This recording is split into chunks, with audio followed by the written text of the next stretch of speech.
Hello, I'm a neighbor at block 532A in the upcoming key collection. So congratulations to everybody. We're gonna get our keys very soon. And I'm gonna run through with you what are the 4 key things that we need to basically do prior to the key collections to ensure that we have a smooth key collection. So number 1, HDB BTO final review. This is less about your salary, whether it's changed or not. It's actually more about your legal eligibility for HDB. So what do they actually check?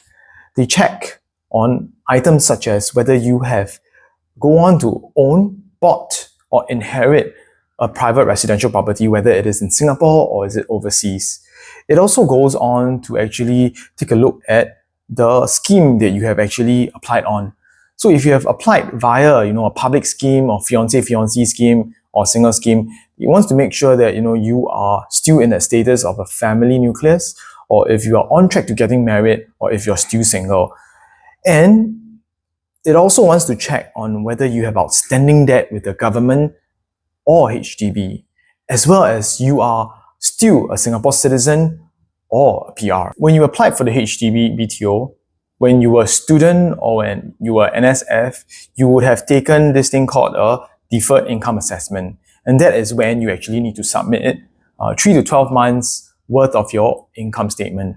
HDB will check whether what's your loan eligibility and how much loan can you take on.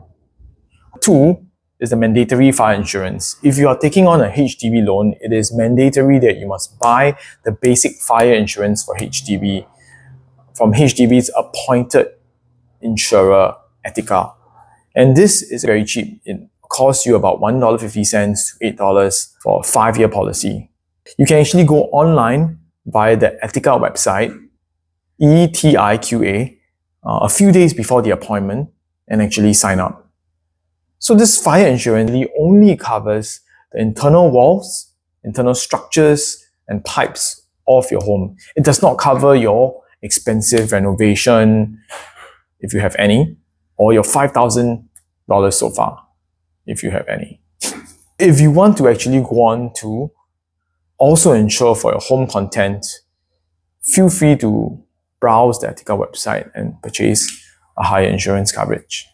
Number 3 is the staggered down payment. So what happens is you have paid off 10% on the signing day of your lease agreement, and now you will go on to actually do the real heavy lifting. That is when HDB will wipe out all your CPF except for $20,000 from your CPF OA.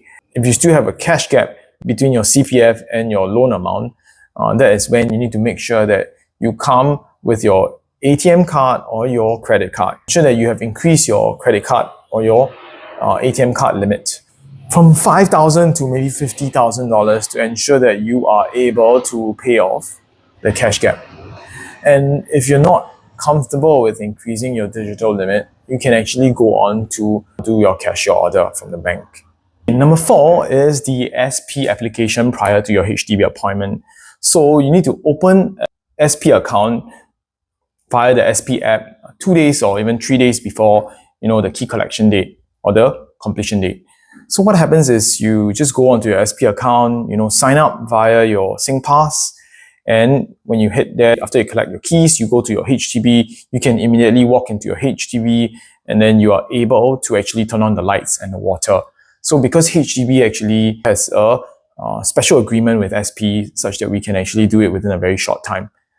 And what more, very importantly, pro tip, it is to make sure that you go to the HDB on the key collection day, make sure that you take a photo of the water and also electricity meter to ensure that you're not charged during the construction period.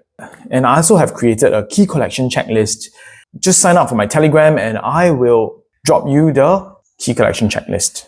Also, if you are a second timer and if you're looking to dispose of your flat, come to my Telegram and let's have a chat.